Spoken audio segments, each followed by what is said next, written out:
right? It's important for us to understand that we don't always know all the answers, right? But God does, and we have to be able to trust him. You know, there's a guy out there, his name was Johannes Kepler. It was a long time ago. He was a famous astronomer.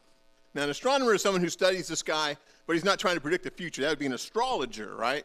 So he was a scientist, and he spent years trying to understand the order of the universe, how it worked, right? And he believed that God designed the heavens according to a perfect geometric harmony, right? And that he would be able to solve this. Everything in his mind should fit beautifully into neat circles and precise mathematical patterns.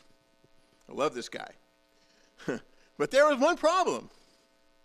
The planets, you know, those things that rotate around the sun like we do, they wouldn't cooperate with his system.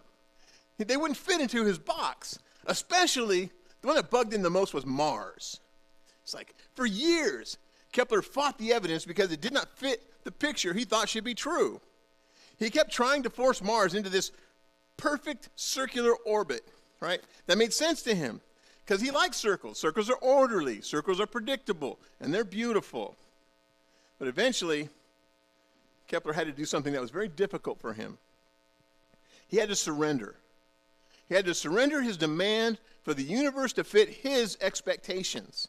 And when he finally let go of this perfect circle model that he had in his head, he discovered something far more beautiful than he had ever imagined.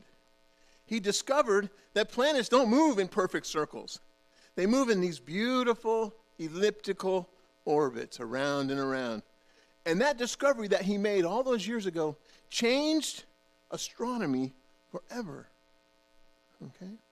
Now, I think many of us, I tell you this story, because I think many of us approach God in the same way.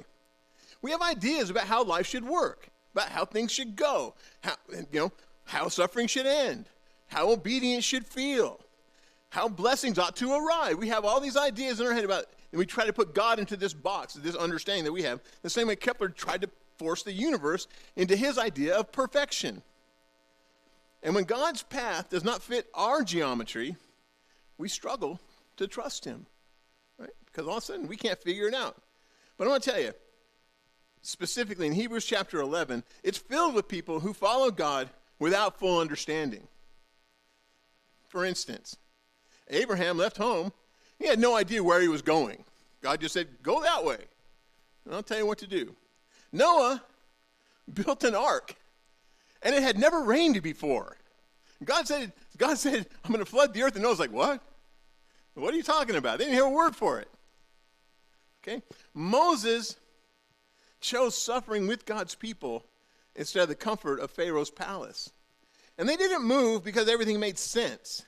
They moved because they trusted the God who called them.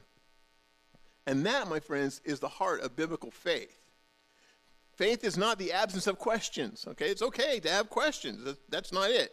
Faith is trusting God when the path doesn't make sense to you.